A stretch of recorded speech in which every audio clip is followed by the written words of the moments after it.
Hi friends, ಈ ವಿಡಿಯೋಗೆ ಮರೀದೆ ನಿಮ್ಮ ಕಡೆಯಿಂದ ಒಂದು ಲೈಕ್ ಎಕ್ಸ್ಪೆಕ್ಟ್ ಮಾಡ್ತಾ ಇದ್ದೀನಿ ಗುರು. ಅದೇ ರೀತಿ ಯಾರಾದರೂ ಸಬ್ಸ್ಕ್ರೈಬ್ ಮಾಡ್ಕೊಂಡಿಲ್ಲ ಅಂತಂದರೆ ಸಬ್ಸ್ಕ್ರೈಬ್ ಮಾಡಿಕೊಂಡು ಪಕ್ಕದಲ್ಲಿರುವ ಬೆಲ್ ಐಕನ್ ಅನ್ನು ಒತ್ತಿ ಆಲ್ ಅಂತ ಪ್ರೆಸ್ ಮಾಡ್ಕೊಳ್ಳಿ ಗುರು. ನಿನ್ನೆ ಸಂಜೆ 6 ಗಂಟೆಗೆ ಎಲಿಮಿನೇಟ್ ಆಗಿದೆ ಅಂತ ಒಂದು ಅಪ್ಡೇಟ್ ಬಂತು ಗುರು. ನಿನ್ನೆಯಿಂದ ನಾನು ವಿಡಿಯೋ ಮಾಡಲಿಲ್ಲ. ಕಾರಣ ಇಷ್ಟೇ, ಬೇಗ ಅರ್ಲಿ ಅಪ್ಡೇಟ್ ಕೊಟ್ಟರೆ ಎಲ್ಲಿ ಚಾನಲ್ ಮೇಲೆ ಸ್ಟ್ರೈಕ್ ಆಗ್ತಾರೋ ಅಂತಂದ್ಬಿಟ್ಟು ಅದಕ್ಕೋಸ್ಕರ ನಾನು ಅಪ್ಡೇಟನ್ನು ಕೊಟ್ಟಿಲ್ಲ.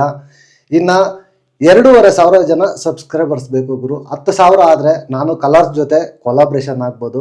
ಆಮೇಲೆ ನಿಮಗೆ ಬೇಕಾದರೆ ಈಸಿಯಾಗಿ ಫಾಸ್ಟಾಗಿ ನಾನು ಅಪ್ಡೇಟ್ಸ್ ನನಗೆ ಬಂದಿದ ತಕ್ಷಣ ವಿಡಿಯೋ ಮಾಡ್ತೀನಿ ಗುರು.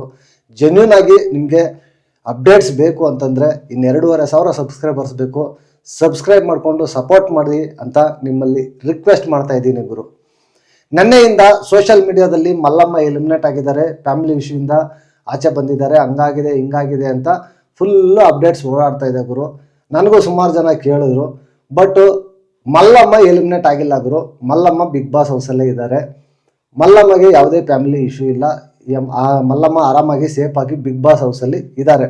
ಬಟ್ ಬಿಗ್ ಬಾಸಲ್ಲಿ ಎಲಿಮಿನೇಷನಲ್ಲಿ ಇದ್ದಿದ್ದು ಬೇರೆ ಕಂಟೆಸ್ಟೆಂಟು, ಅದು ಫಿಮೇಲ್ ಕಂಟೆಸ್ಟೆಂಟೇನೆ, ಅದು ಬೇರೆ ಯಾರೂ ಅಲ್ಲ, ರಿಷಾ ಗೌಡ ಅವರು. ರಿಷಾ ಗೌಡ ಅವರ ಹೆಸರು ಯಾರೂ ರಿವೀಲ್ ಮಾಡಿಲ್ಲ ಅಂತ ನಾನು ಅಂದ್ಕೊತೀನಿ.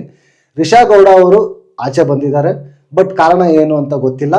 ಬಟ್ ಅವರು ರಿಷಾ ಗೌಡ ಅವರು ಸೀಕ್ರೆಟ್ ರೂಮಲ್ಲಿ ಇದ್ದಾರೆ, ಸೀಕ್ರೆಟ್ ರೂಮಲ್ಲಿ ಇಟ್ಟಿದ್ದಾರೆ.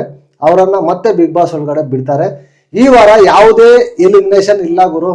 ಅಂದರೆ ಫ್ಯಾಮಿಲಿ ಇಶ್ಯೂ, ಎಮರ್ಜೆನ್ಸಿ ಎಕ್ಸಿಟ್ ಅಂತ ಅಂದ್ಬಿಟ್ಟು ಯಾವುದೇ ಇಶ್ಯೂ ಇಂದ ಆಚೆ ಬಂದಿಲ್ಲ. ಸೀಕ್ರೆಟ್ ರೂಮಲ್ಲಿ ಇಟ್ಟಿದ್ದಾರೆ. ಮತ್ತೆ ರಿಷಾ ಗೌಡ ಅವ್ರನ್ನ ವಾಪಸ್ ಕಳಿಸ್ತಾರೆ. ವೀಕೆಂಡು ಎಲಿಮಿನೇಷನ್ ಕನ್ಫರ್ಮ್ ಇರುತ್ತೆ. ನಿಮ್ಮ ಫೇವ್ರೇಟ್ಗೆ ನೀವು ಓಟನ್ನು ಹಾಕ್ಕೊಳ್ಳಿ ಅಂತ ಹೇಳ್ತಾ ಈ ವಿಡಿಯೋ ನಾನು ಇಲ್ಲಿಗೆ ಮುಗಿಸ್ತಾ ಇದ್ದೀನಿ. ನೆಕ್ಸ್ಟ್ ವಿಡಿಯೋದಲ್ಲಿ ಸಿಗೋಣ. Until take care, bye bye, ನಮಸ್ತೆ.